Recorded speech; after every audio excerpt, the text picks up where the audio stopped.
Welcome to the D-VELO-P Cycling Training Podcast, where we untangle the complexities of peak performance in cycling. My name is Fredrik Eriksson, and together with my partner in crime, Erik Åkesson, we are the dorky coaching duo who will be your hosts. Hello and welcome to the D-VELO-P Cycling Training Podcast. Yet another episode with me, Fredrik. And me, Erik. And today we're going to dive into a study that happens to be about cross-country skiing, biathlon, and speed skating, which is pretty good now where we're in the middle of the Milano Cortina Olympics. And the study is published by fellow Swede Peter Edholm from Halmstad. I think he's in Halmstad and Örebro University. Seems so. And it's published in the Scandinavian Journal of Medicine and Science in Sports. And the study we're going to talk about is called Mind-Muscle Environment Interactions, Psychophysiological Determinants of Optimal Pacing in Olympic Winter Endurance Sports. I'm glad that I fixed that one in English for only one take. The study, it was pretty interesting to read. It's about pacing and optimal pacing, and of course, as cycling coaches we want to transfer some of the thoughts and findings from this one to our sport as well. But we're going to dive into some winter sports and winter endurance sports. Yeah, and like you said, it was skating, speed skating, both long track and short track speed skating, cross-country skiing, and biathlon. And I read here in the paper that actually these three sports account for 1/3 of the medals during the Winter Olympics, which I actually thought was a bit surprising that it was such a large proportion, considering that there are quite a lot of other events in the Winter Olympics as well. So they are a big part, and I'm guessing it's partially due to some of the relays and things like that. There are many events in these three sports. Yeah, as you said, there are many events, and they go back a long time. 100 years ago, they started with the Winter Olympics, and speed skating and skiing was part of the Olympic Games in 1924, I believe. So it has a history, and it only evolves from there. And looking historically, Sweden is only getting worse and worse during the Olympics, the Winter Olympics, because the competition is getting higher from all over the globe. I mean, now we had a Brazilian gold medal winner in the in the Winter Olympics. Well, he's Brazilian Norwegian, but it was fun to see. Yeah, it was great. And downhill skiing is a really fun event as well.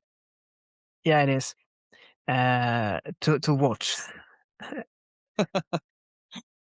But this article was accepted only almost a month ago in January of 2026, and it's pretty pretty fun because in the abstract they say that practical recommendations for athletes and coaches preparing for Milano Cortina 2026 Winter Olympic Games are presented, and maybe it's a bit too late. 1 month to we did wrong with the pacing strategies. So it's that was pretty fun. I laughed at that one. And I think that highlights a little bit the environment that we as coaches operate under. Exactly. But let's dive into it. Yeah. And we can explain what pacing is according to the authors in this article. And pacing from a physiological perspective reflects the interplay between aerobic and anaerobic energy systems, fatigue resistance, thermoregulatory control, and neuromuscular coordinations, And athletes must optimize energy distribution and preserve mechanical efficiency across varying race demands. So that's what pacing is according to these authors, and I agree with them. Absolutely. I mean, there's more to pacing than first meets the eye. And I think a little bit all the studies that they have looked into in this paper kind of highlight that there are different perspectives, but they thought that there was one perspective that was kind of missing from the puzzle, and that was mainly the connected to the environment which the athletes are operating in. So they have now the model that they're presenting is the like that you said, the mind muscle environment interaction model, where the muscle, so to speak, is the engine, which is aerobic and anaerobic capacity of the athletes, metabolic and energy systems, which of course these are connected to each other, muscle oxygenation and perfusion, and different kind of fatigue mechanisms. So that's kind of the engine of the athlete. And then you have the operating system, the operator, which is like self-regulation and decision making, motivation, affective states, prior experiences and expectations, and technical awareness. So, I mean, mostly emotional and cognitive processes. And then, of course, you have the environment, which is like temperature, snow quality, wind, altitude, and how different opponents and teammates behave during the race. And I would actually add things like the event specific details as well, and also rules and regulations from that you have to adhere to as an athlete and as a coach, of course. They are also part of this environment. So it's quite a complex system, and I think a lot of pacing research historically has focused on events where the name of the game is getting from point A to point B as fast as possible. And that's not always the case, because in mass start races, it's not how fast the race is completed; it's who crosses the line first. And then, of course, you have very different types of courses and things like that as well. That kind of plays into all of this. So it's a really complex system, and that the athlete has to make, I mean, almost moment by moment decisions on how hard to go or how much to recover and which technique to use or whatever. Yeah, exactly, and that's why I thought it was pretty good that they included both cross country skiing, biathlon, and speed skating, since to the eye, skiing and biathlon is kind of similar. They both perform on skis, but in biathlon you have to really have that muscle coordination and ability to really calm down in a high effort and with a lot of demands on your body. And if you go to speed skating, where well the track is the similar everywhere you are. If you do short track, yeah, and if you do long track, they're different length of the track, but it's always a left turn Yeah. with with some straights.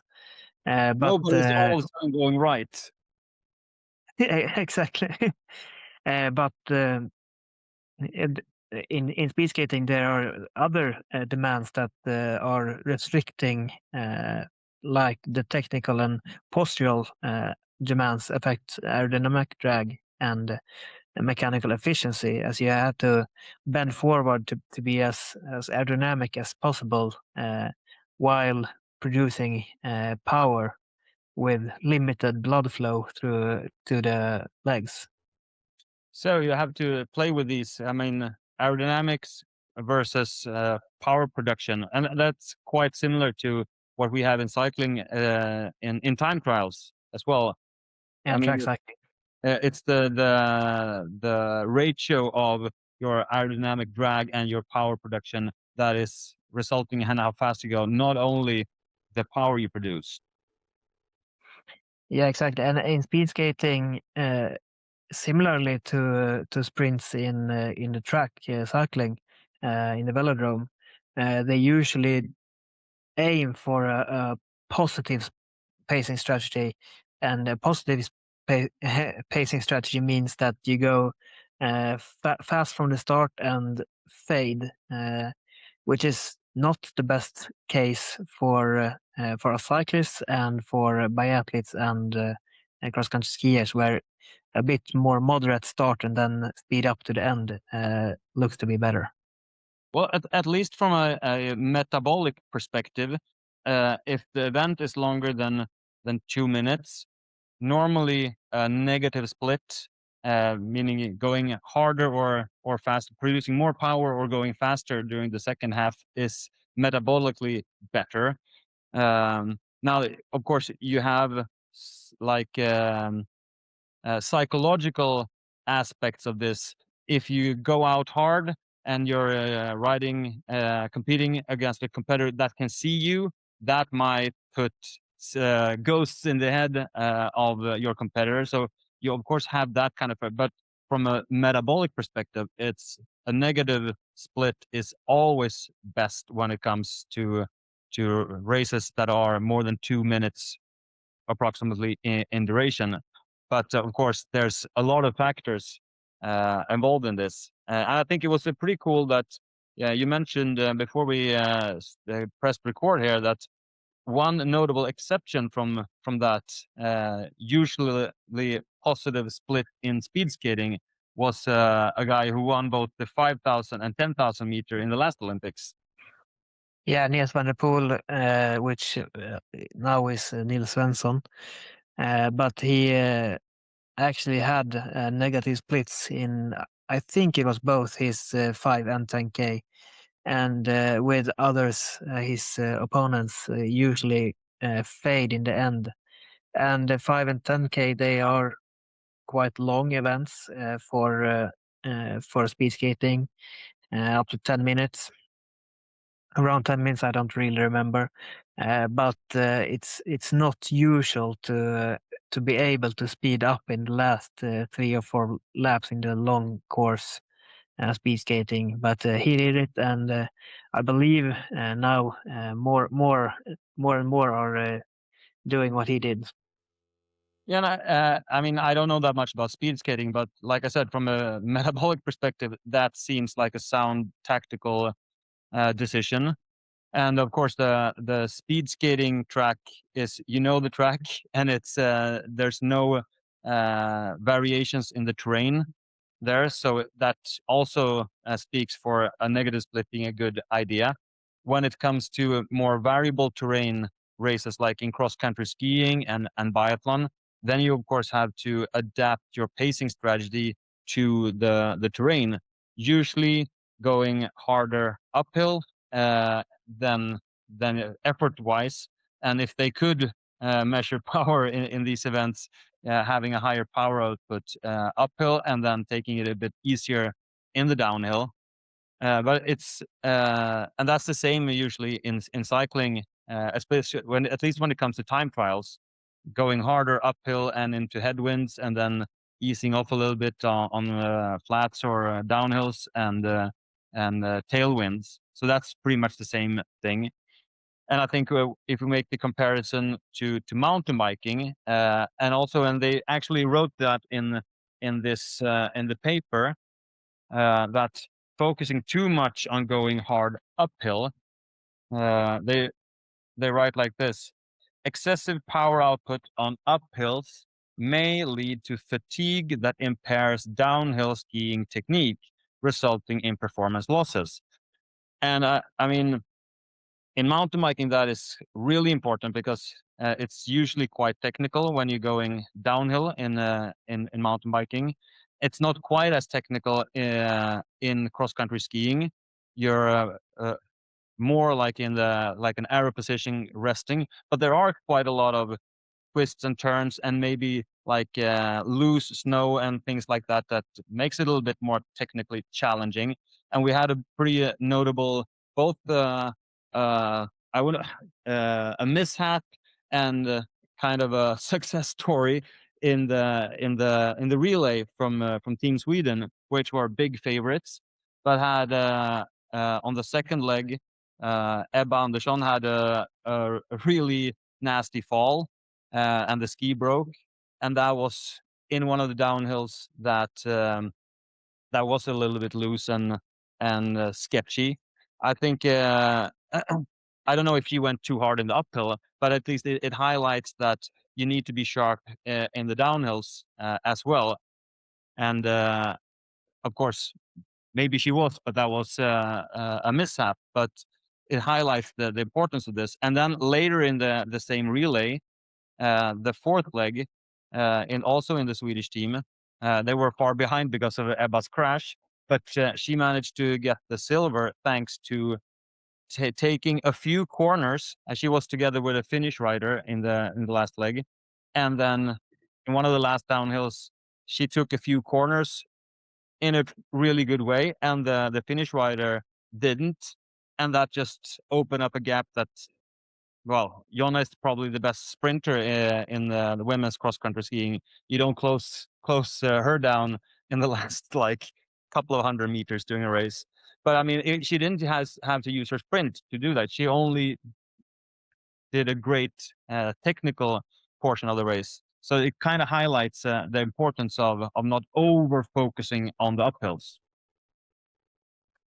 Yeah, exactly. And that was a very good example you made there with Ebba and Jonna from the Olympics. Should we dive into the first figure in the text? The framework for optimal pacing in Olympic winter endurance sports. And that is, of course, cross-country skiing, biathlon, and skating. Well, like I said, I mean, it's the framework is the engine, the operator, and the environment, and that those three together create this muscle-mind environment interaction that provides the moment-to-moment decision making, conscious and subconscious decision making from the athlete. And I think moving on from that is like, how do we train that in our athletes? And I think one of the most important things is first being aware that these are the factors that manipulate this the system, and then exposing your athletes, or as an athlete, exposing yourself to different types of efforts, because that's what's gonna give you the experience to see how does your body react to different types of efforts in different types of environments. So it's in large parts a variation game to build up a good pacing skill. Yeah, exactly. And pacing is, of course, not as rigid and pre-programmed of execution of a race plan as we want to believe. But it is behaviors arising from the dynamic competition between, I mean, what is possible to do, what is felt during the race, what is known, and that means like prior experience, technical skills, tactical skills, awareness, and of course what happens in the environment. Is it, as you said, maybe you didn't say, but the cross-country skiing and biathlon, over 50% of the time is performed in the uphill, and that is very good to know how much time is spent in the different techniques, and for us cyclists, how difficult or technical is it? How much is uphill, how much is downhill, how much is single track, how much is easy, and where can I rest? That's almost as equally as important to know where can I rest as where can I attack or do the difference. And I mean, staying with the comparison to cycling, I think that cross-country skiing and biathlon in large parts is quite similar to mountain biking, both when it comes to cross-country eliminator or the Olympic format. Well, the short track in between there, and then the Olympic format, and then all the way up to the mountain bike marathon, the cross-country marathon. They're quite similar to cross-country skiing and biathlon when it comes to pacing and having to kind of balance both physical and technical abilities. In biathlon, of course, one of the most important technical abilities is the shooting part. In cross-country mountain biking as well. Where are you racing if you're shooting? I'm in Cortina right now. Well, I mean, but road cycling is a little bit different, I would say, because it's a much larger variation in pacing in road cycling. When we talk about road races, mass start road races, time trials are very similar, and road cycling are quite similar to a single start cross country skiing and single start biathlon events. But when it comes to mass start road cycling events, first, because of the drafting, the pacing is it affects the tactical play so much, so and that it affects pacing so much. So the variation is so extreme from like almost riding slower than you do when you go shopping for groceries, onto full sprinting in road cycling. And then also the courses in road cycling are both more diverse and also they're longer, so you can't really like train a specific course in the way you do in shorter courses, that like a loop in mountain biking or a loop in cross country skiing. Of course, you can do recon rides, and that's super important for the big races, the monuments or important stages in a Grand Tour or whatever. But the variety is much bigger than it is generally, which affects pacing and makes pacing much more diverse in mass start road cycling. Yeah, I usually hear about pacing in mass start road cycling, but mostly they pace a hill, not the whole stage. Yeah, you pace sections. Like, if you're going into a cobbled section in Roubaix, it's gonna be probably the hardest part is gonna be the fighting for position going into the section, and then of course riding the section after that as well as you can.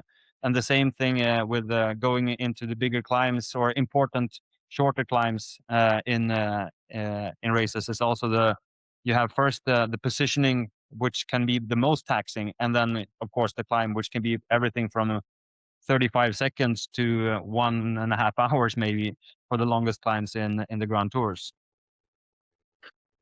Yeah, and if you uh, go go to learning how to pace, and this is a very learnable skill to do. And I do negative split training a lot with my athletes, and trying to learn it myself as well. But of course, this comes with experience and with training. And younger athletes typically display a more positive pacing pattern by going relatively faster starts and a greater deceleration than older and more experienced athletes.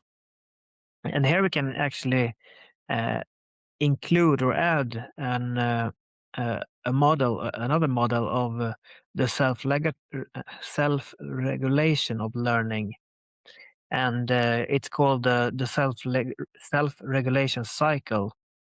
And this is where athletes construct and progressively optimize their performance template via a continuous loop of planning, monitoring, evaluation, and reflecting.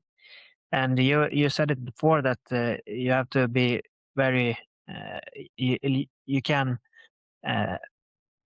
differ parts of of the training and not do the same loop all the time. But if you do the same loop and know here, if I add a little more pressure here, if I go back to cycling and mountain biking, if I go left of this rock instead of right, and if I have a bit better corner here, I can maintain speed and thereby go faster without having to add more watts or going producing more speed by pushing the pedals.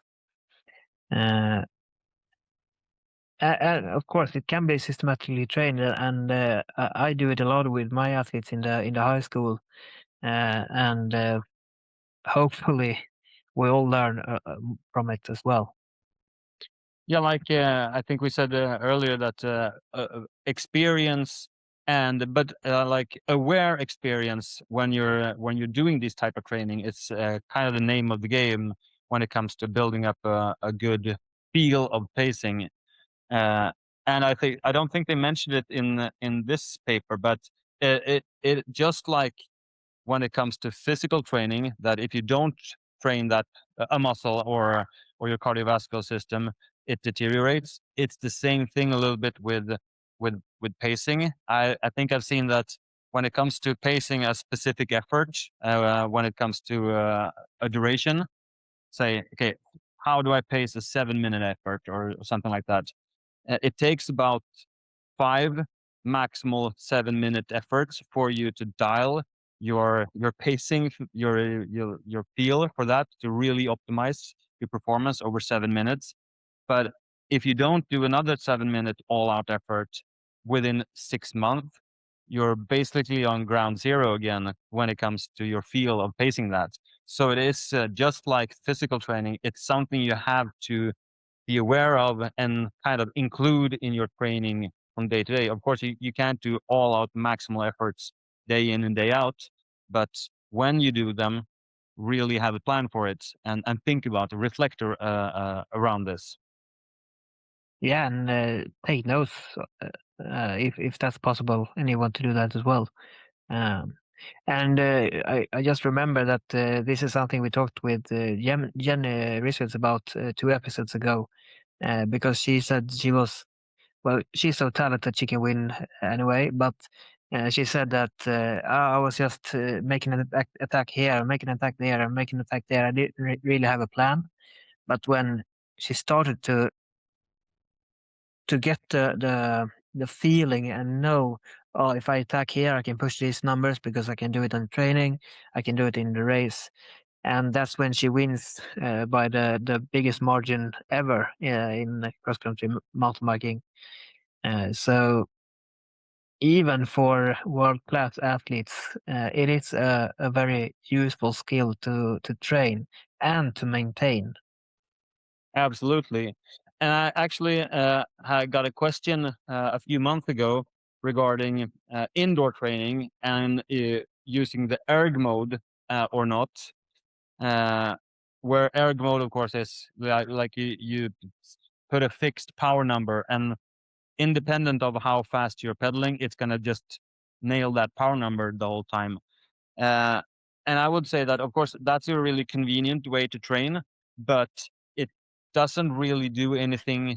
Well, it might be a good experience. So that, I wouldn't say never do it, but uh, including uh, a feel for the terrain, even if you're riding indoor, kind of imagining how the terrain is and how you're pedaling in accordance to this terrain. And of course, when most of your training hopefully is outdoors, really being aware of, okay, I got a gust of wind now. Maybe I need to do 3 hard pedal strokes to compensate for that. Now I felt that I passed by a building and I got kind of a brief pause from the headwind or the side wind that I was experiencing. Okay, maybe this is a great recovery point. So being agile with these kind of things is super important when you're training, and just not just pushing power numbers and things like that. I remember we talked what the first guest we had, the Jakob Söderqvist, who is a time trial specialist. He was talking about how important it is to pace yourself according to the course and environment, and not just looking at power numbers. Yeah. Going back to winter sports. Oh, we were talking Maybe. about winter sports. Yeah, it's more fun to talk about cycling, of course. Yeah, but of course No, we have but been enjoying the Winter Olympics and some great performances as well there. I think especially one of my all-time favorite athletes is Johannes Höslot Klaebo in the cross-country skiing, who is not just a great athlete, but he seems like a great role model for a lot of athletes as well. yeah, my all-time favorite athlete is that Mark guy in the Canadian curling team that just points at the stone. He's great. Yeah. Well, there's a bit more of a Winter Olympics to enjoy. Do we have anything else we need to add before wrapping up today? No, I don't think so. I think we included most of it. Of course, it is an open access article if you're interested in reading it. We excluded some parts, of course. It was a 28-page study, so it was quite long, but it had some really good points that at least I take with me to my cyclists. Absolutely. And I think pacing in general is an important topic that we can dive deeper in specific things that we've just brushed a little bit the surface today, that we might do more in detail in later episodes. Yeah, and we have talked about pacing many episodes before as well. So and we will probably get back to it. So it's important, and I think a lot of people miss this. So it's something we can't nag everybody enough about. exactly, I will try to pace myself into a nice result and finish in this weekend's mountain bike World Cup in marathon here in Spain. Right, you are there preparing. How long is the race? Uh, it's from the start to the finish. Oh, really? That's Yeah. quite an unusual format. Yeah, no, but I believe it's 83 Ks and about 2,700 meters of elevation. So not And that extreme when it not comes that to extreme. like marathoners. No, of course not the distance, but it is a very tricky technical single track, so it should take some time. What are you expecting, around 5 hours or something like that? I believe a little bit less, Okay. 4.5 maybe. Yeah. Hopefully faster. So, Yeah, all I'll right. try to pace myself. That's it. Good luck this weekend, and to our listeners, thank you very much for listening. Thank you. Bye bye. And that brings us to the end of this episode of the D-VELO-P Cycling Training Podcast.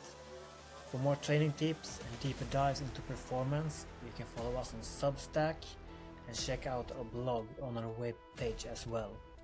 You can of course follow us on our social medias, Instagram and LinkedIn, and of course Facebook. And if you've got any questions or ideas for future topics of the pod, leave a comment below in this episode. We'd love to hear from you. Thank you for listening, keep pushing forward, and we'll see you next time.